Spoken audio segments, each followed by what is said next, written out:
Welcome back, listeners, to another edition of Heads Up. Had some good feedback on the YouTube link we put up last week with a couple of alterations I'll make for next week. But last week we had a couple of real good highlights with Windspell winning the Waikato Guineas. And welcome to the Heads Up show, Money Shot. And you must have been jumping out of your chair, were you, when the Patriots came back from the dead? Yeah, it was a pretty amazing game, the Super Bowl, Neil, on Monday, and it'd be fair to say I had given up on the Patriots, but you should never give up on a champion quarterback like Tom Brady, and somehow he managed to get them over the line with a bit of luck and a bit of maybe poor decision-making on behalf of the Falcons, so we'll take that. And Windspell, I think the best thing about his win was the way he just dropped his head and settled, relaxed beautifully. So he picked the 2400, shouldn't be a problem. Although the winning jockey, Jason Waddell, by the sounds of it, might be getting off to ride something else in the Derby. Yeah, Camino Rocoso. It looks a really good chance from the Baker stable, and you can't blame him. Looks a really promising horse, won in good time at Ellerslie. And Baker Forsman team think a lot of it, don't they? So you'd have to think it's the right move, but time will tell.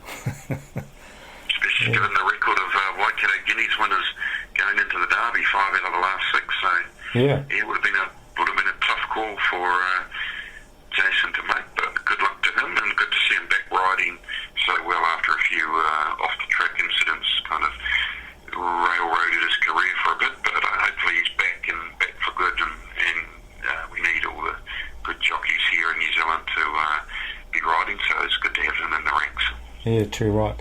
Okay, back with a good preview of the Te Rapa meeting tomorrow. We've got some real good quality horses, haven't we, racing? So looking forward to that. It's the big day at Te Rapa, Neil. 2 Group 1s on the card. The Herbie Dyke, $400,000, New Zealand's richest weight for age race. 11 horse field, a couple of 3-year-olds had a bit of interest, but I think you're going for the Zabule Classic winner, Consensus. Yeah, I do like her. She did win that race well, and I was impressed with her win over a mile. I didn't think she was well suited there, but giving 5 and 6 kgs to those horses, she won well.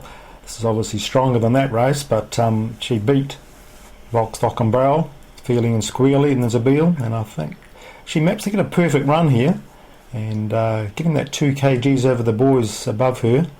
There's a couple below that might give her a fright though, Civil Rowe and John Snow, I presume. But Alicia Collop, I think she'll give her every chance.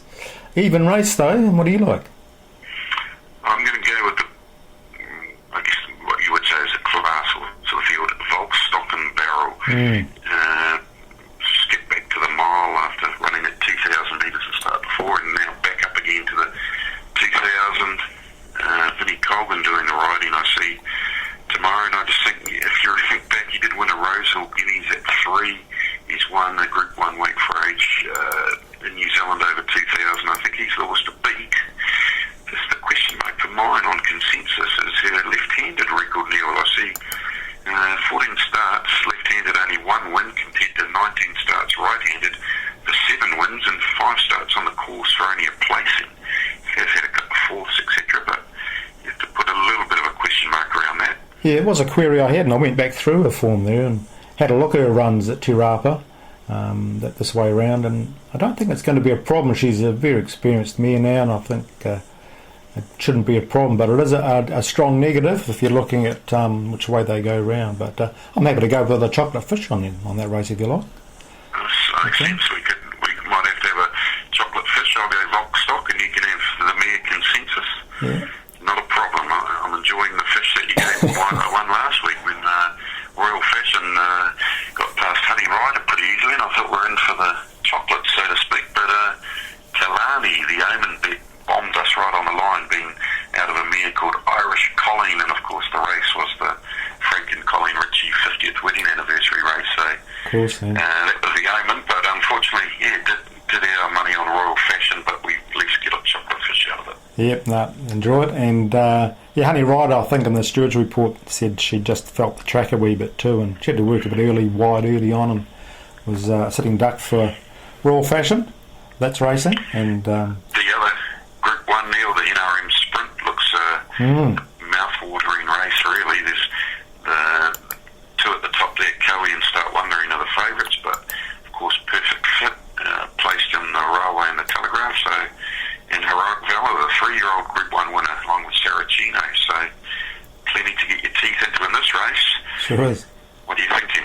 Well, I went through the speed map, and you've got Start Wondering, Signify, Watch This Space, I don't know what's in this race, Perfect Fit, Saracino, Heroic Valor, all looking to go forward, so it's going to be an even tempo, and Cowie's been beginning a lot better than he has early in his career, and I think he'll be mapping about 5th or 6th off that even tempo, and the way he won that trial in his 2 jump outs, I've heard he's right on track to win Fresh Up again, which he does make a habit of. He won those 2 weight for age races at Hastings, and I think with Michael Walker making the trip over, he hasn't given up a day's racing over in Melbourne for nothing. So, Cowie, our old mate, is one of your favourite horses. You think he can do it? I do. Not mega confident. Hesitating, I'd put him on top. But it'll be a good race, that's for sure. Yeah. Of course, he got beaten at this meeting last year in the Herbie Dyke, but he hasn't. His other run was I guess he was a certainty big, but he got relegated in the Fox Pitch Plate, so he hasn't yet won it, T-Rapa, but I don't think that should matter. And he'll be hard to beat for sure. 390, you'd probably take that. I think what you see is horses that have raced recently in Australia get crunched in on the tote very late when the Australian money goes on, and they'll see Cowie, they'll know that he ran pretty well in Perth, they'll see the jockey. So if you want to back Cowie, back him on the fixed final field market. Look what happened to Sacred Elixir. Their tote price caved right in at Ellerslie that Sunday meeting because the Aussies all knew the horse from its speeds in Melbourne. So if you're going to back Cowie, back it now at 390 because it won't pay that on the tote, I don't think. Yeah. Aussies will also know Saracino, obviously, winning in Flemington, and Start Wondering, winning in Sydney too, so maybe the money might come for them. Start Wondering, especially after his 2 good runs over the Group 1 sprints, and he's drawn to get an ideal run, and that's one horse I'm really scared of. I'll probably end up maybe backing Cowie early and maybe Start Wondering later, but maybe Mighty Solomon too for a roughie. The harder they go, the more chance he'll have for maybe a good place chance at odds. But, He's been working very well. I've seen Mighty Solomon, so if you like him, go for it. Yeah, his closing sectionals at Trentham were pretty good, and extra distance will suit. But, early on we've got Volpe Veloce. Can you see you getting beaten? I can actually. What by and how? $1.65. I get the feeling, I'm not sure whether she's an actual stayer. So first time up to this trip of 2000. Yep. Has to be the question mark for her. I've said in an interview, Graham Richardson saying they might not go to the Derby or the Oaks, they might consider the Tiara Breeders, the Group 1 in April, because so I only assume they've got question marks over whether she'd get a staying trip. So $1.65 is a bit short to find out for mine. So Nicoletta, they'll get the trip. Devise, maybe, but I'm going to stick with Nicoletta to cause a mini upset there. Yeah, no, she's the one to beat her, right. I can't see a lot of pace in this race, and Volpe Veloce, she can run outstanding closing sectionals, and Jonathan Parks knows her well. I think she'll slide over, sit second outer. She may even lead if nothing else wants to lead, but I think in a moderate tempo, when they're coming home, breaking 35 seconds, I can't see anything out sprinting her, but it'll just depend, and they will get a good line for the Oaks and Derby. So it'd be a good question. It's not a multi-question for this week, Neil, but if she does win tomorrow, who would be the last horse to win 8 out of 8 all in New Zealand to start off their career? I don't know the answer. If someone does know the answer, I'll shout them a $20 multi-bet if you can come up with a horse that won its first 8.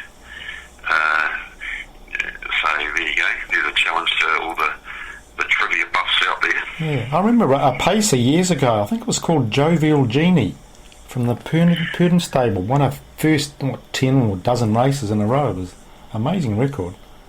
But I can't think about it. There's been a few harness horses for sure. Courage Under Fire. Yeah. Don't know how long it was before he went to Australia, but yeah, not many characters I wouldn't think win 8 out of 8 all in New Zealand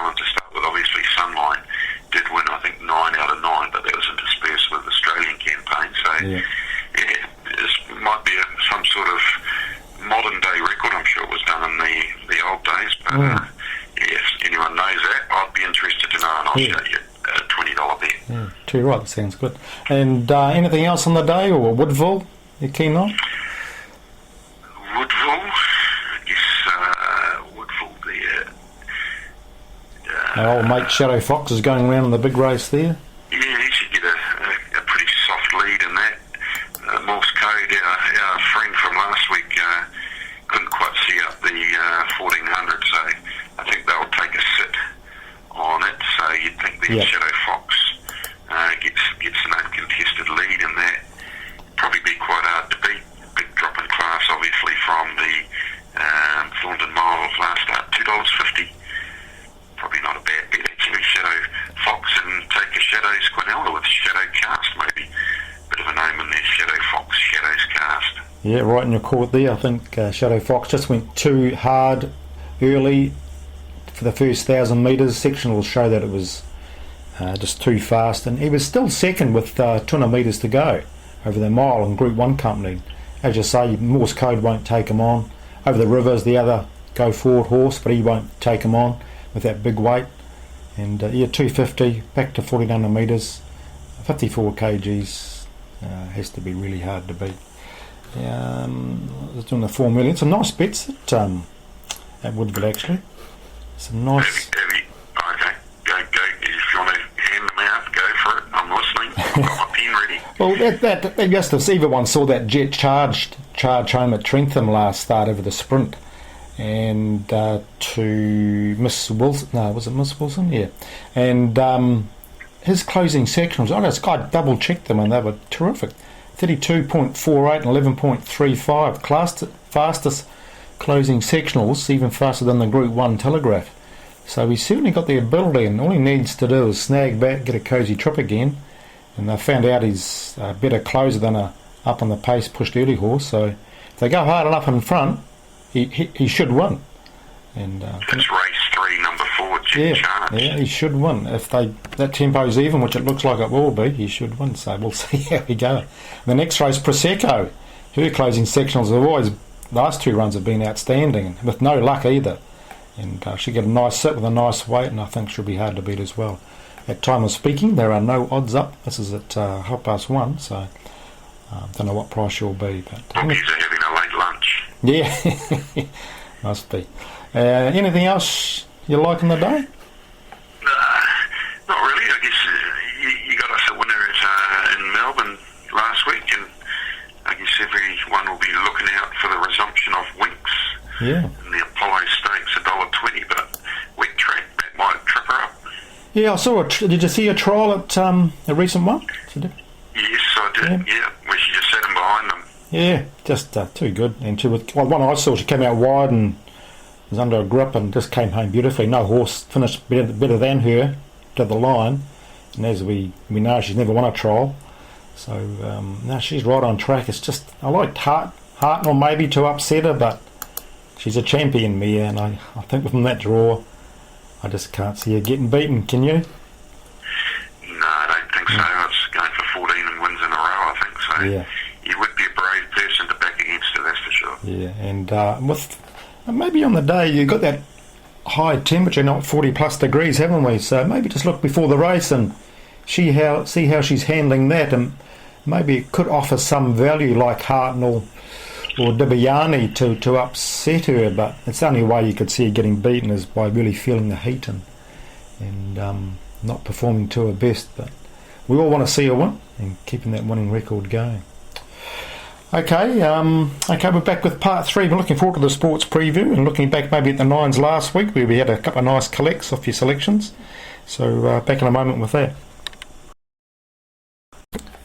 Last week we had 2 good bets that you were confident of, Money Shot, in the point start in the Nines, the Gold Coast and Brisbane, and we had no stress whatsoever when they came in. So a lot of subscribers were very happy, and were you happy as well? You must have been. I was happy, and I was getting a few texts on the Monday afternoon from a few subscribers who multi-based too into the Patriots and saying that what an idiot I was for tipping the Patriots because it was ruining their multis. And funnily enough, at about 5 o'clock, the phone went very quiet. There was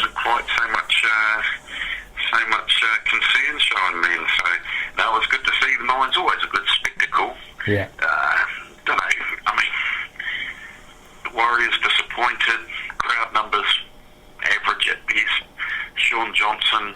Yeah, what do you make of that? Before a game, you have to wonder whether really they were wanting to play him or not. I think it's probably time for the Nines to move on to kind of go on about a 2 or 3 year circuit. Looks that way. Just get a bit of freshness into it. They come back to Auckland in 6 or 8 years, and people will be probably keen to go again. But kind of the empty seats didn't really help. But yeah, I enjoyed watching it, and I don't know how much you can take out of that going forward into the upcoming NRL season. I don't think any teams won the Nines. And also the NRL Premiership in the same year, so you could probably rule out the Roosters. But no, it was good fun and good to see. A couple of stress-free point starts bets getting up. Yeah. I enjoyed watching the ladies' Nines final in Australia versus the Kiwis, and thought the Australians were good things with the point start, and just a good team, aren't they? Make a few mistakes. I missed that game. Did they win? The Australians won easily. Yeah, they got away to about a 12-0 lead pretty quickly, and Kiwis just weren't fit enough. They'll learn a lot towards the World Cup later this year. So, but Aussies are just too fast, too strong, and too well drilled in the ladies division. But that New England Patriots, I flicked over, and they were down 28-0. I thought, crikey, I was doing the sectionals for Tahiru Nikau. And then flicked back later on, and I couldn't believe it when it was 28-20. I thought, I'm going to watch this.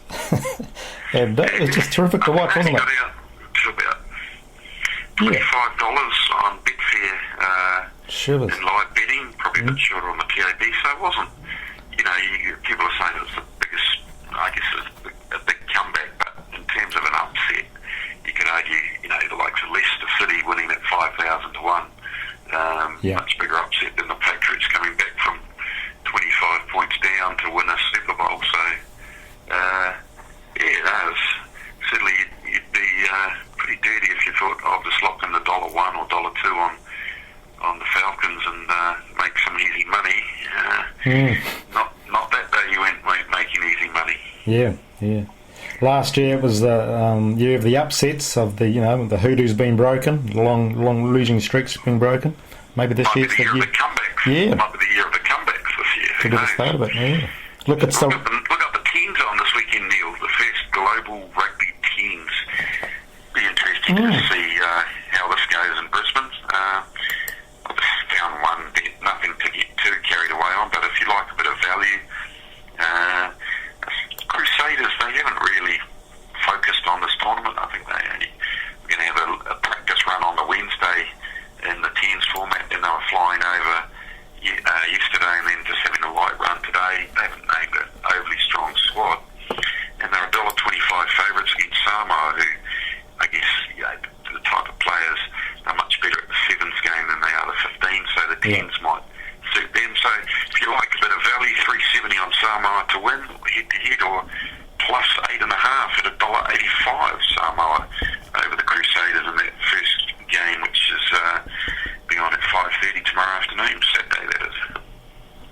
Yeah, I see that's option 2647. What is that? 2647 for the point start and 2646 for the head-to-head. Yeah, good logic there, and that point start might be a bit of a lottery, really. I mean, no one's really. I think that last time any teams played 10s was back in the late 80s or early 90s, maybe. So, yeah, half the players wouldn't have even been born. So it'll be. I'm sure it'll be interesting to flick through between races at Te Rapa anyway. But if you're wanting something with a bit of value in the sporting arena this weekend, that might be the way to go. Yeah. Okay, back with part 4 in a moment. I've got an interesting question from a subscriber, Kevin N. We'll be discussing then, and also the multi-question of the week and our brickbat and bouquets. Catch up soon. Okay, back with the final part 4, where we have a few things to cover, and the first thing we're going to cover is a brickbat from the Money Shot. Anything that's been annoying you, Money Shot? Yeah, I don't like bagging people too often, and I know most people try their best, but someone needs to tell the trackside presenter, Cassie Fahey, a young lady, she came on maybe a year, 18 months ago, went off on her OE for 6 or 8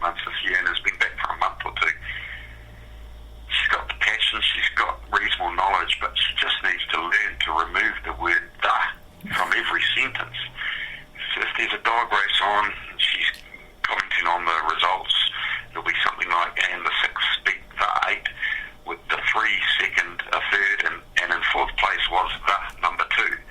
Well, there just seems to be a constant use of the word the. We don't need to. Other things, it's like, and the trifecta paid $345 and the 80 cents, or the distance of this race is 520 metres.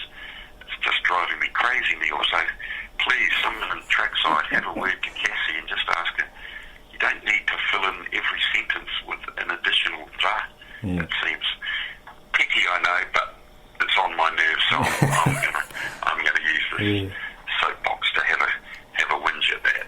What about you? You got a brick bat? Oh, well, I hadn't actually noticed her saying that, but we all will now, and it's all going to drive us nuts as well, so thanks very much for that. But like Mike Hosking, my daughter mentioned to me once that you watch him, he'll often lick his lips and straighten his jacket, and it's just an annoying thing to her, but when you know about it, you do watch for it. But everyone's got their little quirks, but it's something that could be fixed. And, yeah, that's right. I mean, it's, I guess they're in the public speaking, presenting domain, and I'm sure they need coaching, and it's just something you just got to be made aware of and coached out of. I would have thought, but hey, we're not all perfect, but it's just something that annoys me. What about the 3 meetings on a Saturday? 3 gallops meetings on a Saturday, Neil? Does that annoy you? It does, yeah. It's come up again, hasn't it? 3 meetings. We've got Woodville, Te Rapa, top class meeting at Te Rapa with top class horses, and Riccarton. You know, I'll have no interest in Riccarton tomorrow because I'll be busy watching Woodville and Te Rapa, which most punters will be doing. And if it was run on Sunday, you'd just do the form. You'd obviously bet more than you would have on tomorrow, and it does cost turnover. I'm sure it costs turnover. I just can't see the logic. I'd love to know the logic why those 3 meetings are held tomorrow and not one of them. Even Woodville put on Sunday. But what are your thoughts? In the same boat? Annoys me. It's always a tough one, the programming of meetings and that, but especially when you've got a Group 1 day, so there'll be jockeys that say, I haven't looked, but I think Jonathan Parks, he's probably only got the 2 rides, so he's missing out on 6 or 8 rides at Woodville that he would have otherwise. So when all the good jockeys tend to be at the 1 meeting, it spreads things pretty thin in the other 2 meetings. So ideally, if you can avoid those clashes, the better. Yep. But I'm sure there is some logic to their madness, but don't ask me what it is, Neil. Anyway, on to the next one. I had an interesting query from a subscriber, Kevin, during the week, and he's a chap who's been racing 30 years, owned horses here and in Australia, and this is his question to us. Quote, I was thinking about why Australian racing is booming and New Zealand struggling. I've raced horses in both countries for 30 years, and Australia are light years ahead in looking after the drivers of the industry, which are the owners and punters. What could New Zealand do better to try and catch up? It's a big question, and it would take a bit of thinking about how we could answer it. You got any quick answers to it, Money Shot? Well, I don't think there's any silver bullet that could change things tomorrow. I think there needs to be a change in the structure of the whole industry around the racing board, the NZTR. Surely there's double-ups there. Maybe the racing board needs to be disestablished and privatised, and then all independent private entities can come in and field on New Zealand racing and sports, etc. And then there's some legislation that allows the industries, both sporting and racing, to collect levies and fees from that, and that might improve the funding. But it's certainly not an easy answer. I'd be interested if any other listeners to Heads Up Podcast have ideas. Send them into Neil as well. Let us know what you think, because we need to be doing something. We can't be just letting the same thing happen over and over again and expecting a different result. But you might have heard on the radio even Alan Sherrick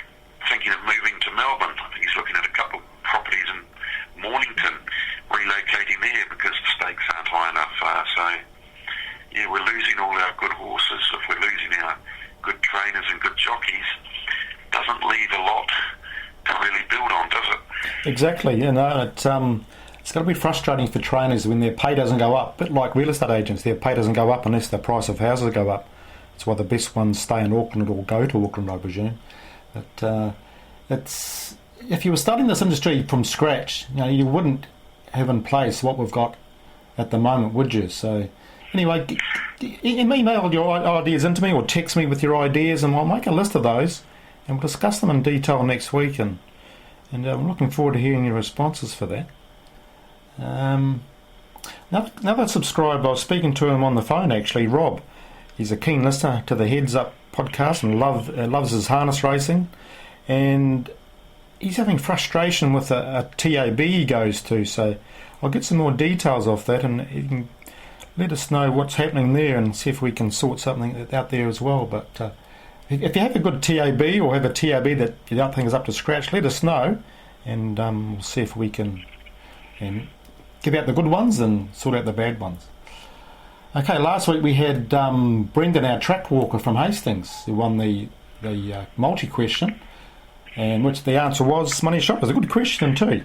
Just remind. BB, the only horse who didn't win the Waikato Guineas, but did win the Derby. She didn't contest the Waikato Guineas, but the only Derby winner in the last 5 or 6 editions that didn't win the Waikato Guineas. So, but no luck on the multi for Brendan. So we haven't had a winner for a few weeks now, Neil. So but due for hopefully one. that can change. We'll come up with a question for this week. What question should we come up with this week? You've caught me on the hop a bit. Yeah.